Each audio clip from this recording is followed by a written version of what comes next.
You know, Alex, I've spent 30 years around wood and steel, and I've learned that wood is predictable. If a board warps, it's just the tree trying to go back to being a tree. But a diesel engine? That's like a living, breathing mechanical beast. It's got a personality, and usually that personality is stubborn. I think you only say that because your hands have been permanently stained black for 2 weeks. What are we looking at? That looks less like a beast and more like a very heavy boat anchor. Careful, that's a 1920s style diesel block. This thing represents the purest form of combustion. No spark plugs, no fancy electrical sensors that fry the moment it rains. This is an engine that runs on the sheer willpower of compression. Ask me how I know that a diesel is better than a gas engine for a workshop generator. Oh, here we go. Is this about the time you tried to power the shop with that old lawnmower engine and nearly set the tiger den on fire? Hey, that was a thermal learning event. But seriously, look at this. With a diesel, you aren't waiting for a spark. You're squeezing the air so hard it gets angry and hot enough to ignite the fuel on contact. It's high pressure, it's heavy duty, and it's why these things can run for 50 years if you treat them right.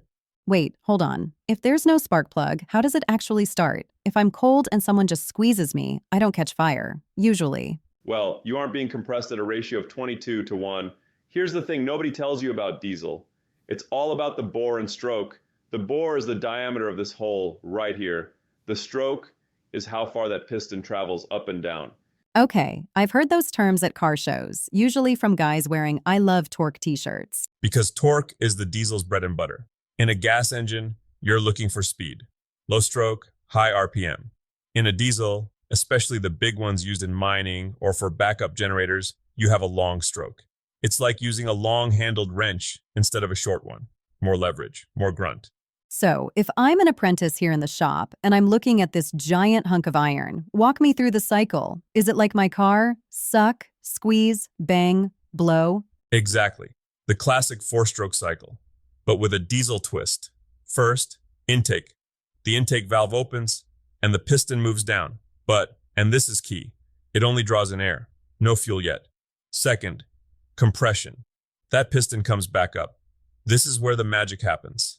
That air gets squeezed into the combustion chamber until it's about 1,000 degrees Fahrenheit. Third, power. Right at the top, the fuel injector, not a spark plug mind you, sprays a fine mist of diesel fuel into that superheated air. Boom! Fourth, exhaust. The piston pushes the leftovers out of the exhaust valve. Okay, but I've seen some of those old school engines that sound like a popcorn machine on steroids. Those two-stroke diesels, what's the deal there? Are they just twice as loud and twice as dirty? They are definitely louder. Two-stroke diesels are fascinating because they do all four of those jobs in just two movements of the piston. They use scavenging. Basically, as the exhaust is leaving, the fresh air is being blown in at the same time to chase the smoke out. It's efficient in terms of power to weight, but they're picky. Pick sounds like more maintenance for you. Oh, you have no idea. I once worked on a two-cycle blower that hadn't been cleaned since the Nixon administration.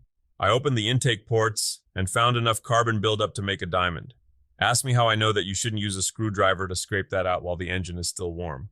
Let me guess. It slipped, you bled, and the screwdriver is now a permanent part of the crankcase. Close. Let's just say I have a very unique scar on my thumb and a learning experience about the hardness of piston rings. So this little guy, the fuel injector, that's the brain, right? It's the heart. If this thing is dirty, your engine is dead. In a modern diesel, we're talking about pressures that would cut your finger off if you were careless. The fuel has to be atomized into a mist so fine, it's almost like a gas. I've heard you talking about cetane boost and additives. Is that just snake oil for mechanics? Not in a diesel. See, diesel fuel isn't like gasoline. It can grow algae, literally bugs in the tank if there's water in there. And in the winter, it'll turn to jelly. It's called gelling. I spent a night in the mountains of West Virginia once, trying to thaw out a fuel line with a hairdryer and a prayer because I forgot to add a winter stabilizer. A hairdryer? Tiger, you are a master craftsman. Use a heat gun. I was 22. I used what was in the glove box. But that's the maintenance side people miss. You have to keep the fuel clean and the air filtered. A diesel engine is a giant air pump. If it can't breathe, it dies. Speaking of breathing, we have to talk about the elephant in the room, the smoke, the rolling coal thing. It's not exactly environmentally friendly, is it? It's not, and that's why the tech has changed so much. In mining, especially underground in places like West Virginia. They have incredibly strict rules. We're talking about carbon monoxide, nitrogen dioxide, and particulate matter. Because if you're 1,000 feet underground and your engine starts pumping out CO, you're in trouble. Precisely. That's why these engines use stuff like oxidizing catalysts and ceramic filters. They actually trap the soot, that black smoke, and burn it off. It's called regeneration. So the engine basically has its own little incinerator for its trash. Essentially, and as a shop owner or a hobbyist, you have to respect that. If you let your diesel idle too long without getting it up to temperature, those filters plug. It's like a smoker's lungs. It'll cost you $5,000 to replace a filter because you were too lazy to drive it on the highway for 20 minutes. Okay, so for the person listening who's thinking about getting an old diesel tractor or a shop generator, what's the gold rule of maintenance? It's the 3 C's: clean fuel, clean air, cool oil. 1. Never, ever let your fuel filters get old. A microscopic piece of dirt in that injector I showed you is like throwing a grenade into a watch movement. 2. Change your air filters.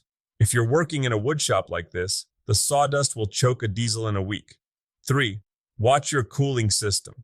A diesel runs hot by design, but if it overheats, you'll warp the head. And trust me, resurfacing a diesel head is a lot more expensive than a new water pump. You mentioned a stall test or a load test earlier. What's that? It sounds like you're trying to break it on purpose. It kind of feels like it. You basically put the engine under maximum load while it's stationary to see how it handles the stress. In the mines, they do it to measure emissions. In the shop, I do it to make sure the governor is working. The governor? Like the guy who signs the laws? Exactly. Except this governor is a mechanical hydraulic device. It's the peacekeeper. If you turn on a massive table saw and the engine starts to bog down, the governor senses the drop in RPM and tells the injectors, hey, give it more juice. Without a good governor, your engine would either stall out or run away, which is exactly as terrifying as it sounds.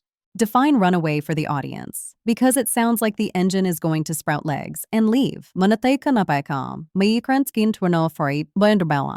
I wish. A runaway is when a diesel starts consuming its own lubricating oil as fuel. The RPMs climb higher and higher, the engine starts screaming like a jet turbine, and because it's not using the fuel line anymore, turning off the key does nothing. Wait, how do you stop it then? You have to choke the air intake, throw a board over it or a heavy rag, but don't use your hand, unless you want to lose it. It's the stuff of mechanic nightmares. Ask me how I know. No, actually, don't. I want to be able to sleep tonight. Here's the thing, Alex. People look at these as just tools, but when you understand the physics, the way it takes liquid energy and squeezes it into motion through nothing but heat and pressure, it's beautiful. It's honest work. It's definitely honest. I don't think I've ever seen you look more at peace than when you're deep in an oil pan. Well, there's a satisfaction in fixing something that's built to last.